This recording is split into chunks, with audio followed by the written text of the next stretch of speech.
Hello guys! Ngasidi thanta lae. Pakora thong bani ngasidi mayam. Ngai ko amta pakora se kan naksara utke. Jam hawana bhamon ta hodai phalan thungai ni. Ade khamena ta ujawre chana ga kobi ga ngobole re sina alu ga morok ka met pa. Ngari jaw tabi nga hel mina ko da badi ngasidi hangam lai re. Audari ko na base. Adu mem sam horage. Chaksu am laman ngasidi.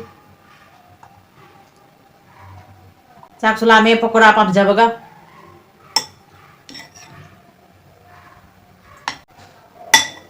Phải đi gồm có thay phải rất là hào một lúc ăn được soft rồi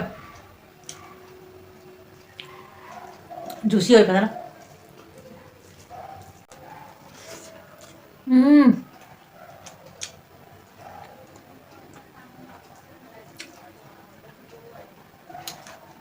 không hào đấy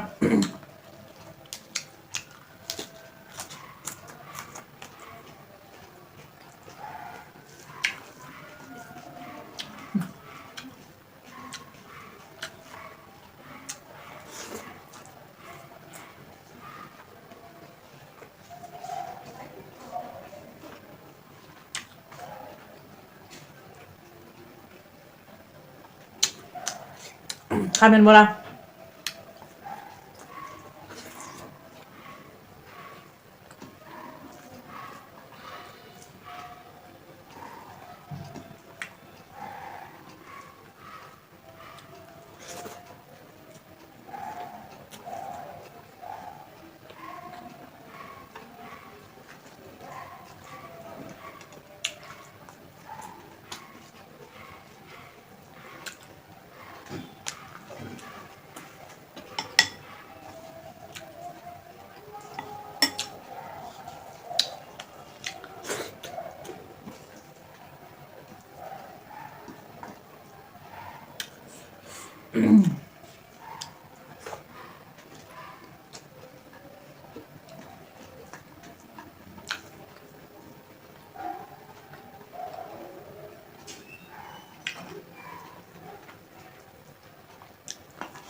một cỡ sao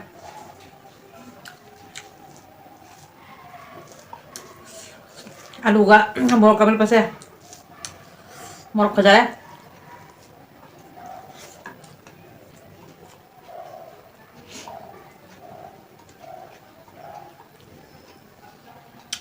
mít nạc sưng sưng nha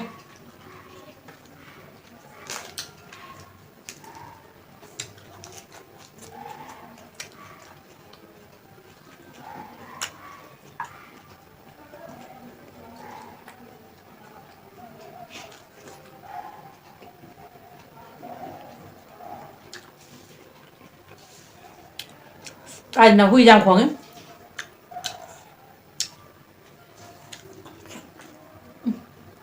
sư bốc ra đấy mà nung là mấy trang nha anh chủ siêu nào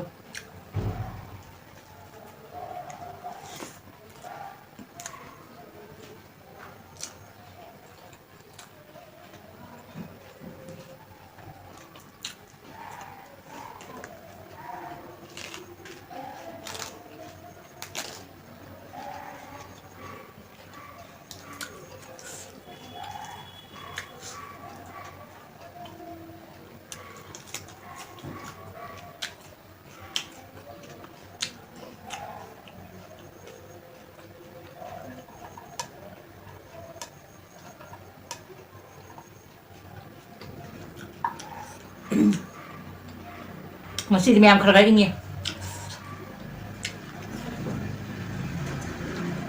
nggak pengen opto cang ya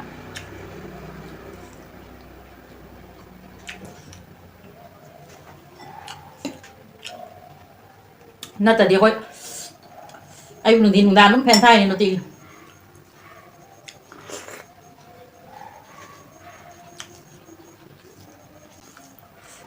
kulak sonda na blanket sumna re koi si kana phèn tha đi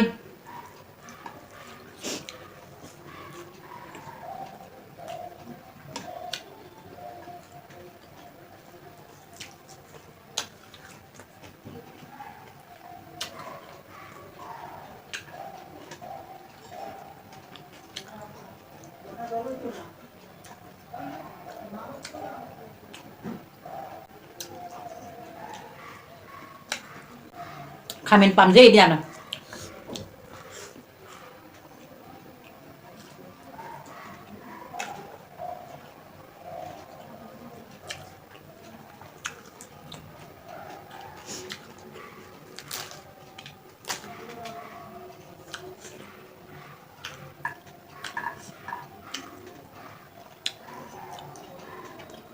nga hết là số mấy em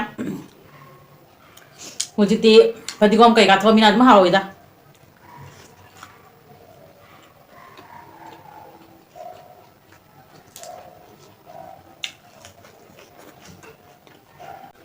chinh gai là đúng đúng rồi sao lại sao cái đây chinh gai bạn khâu đốc cái là hàng ngô bữa mấy tàu này họ muốn nhìn là chân bài xin cái này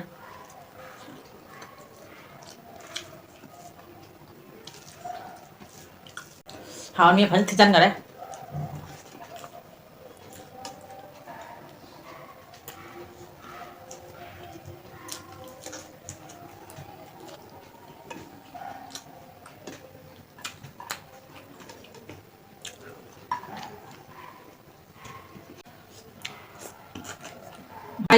ai rồi lần đầu mình buồn rồi đi đồng chắc chắn nó học đấy khôi sai rồi đi đợt sân bút tấu phòng rất rồi mà sắc tàu máy tàu game đã dừng giờ cái tàu vậy qua đi khôi sửa đi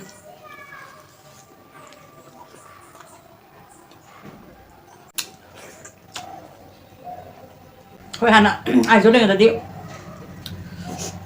ngay người nào dám cháp hàng gì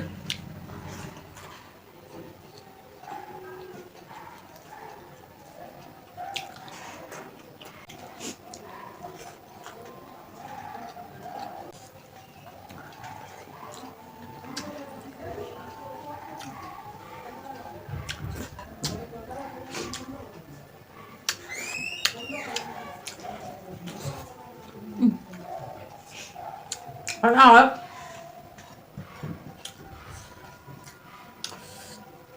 hay đấy pokora thông qua bao tiêu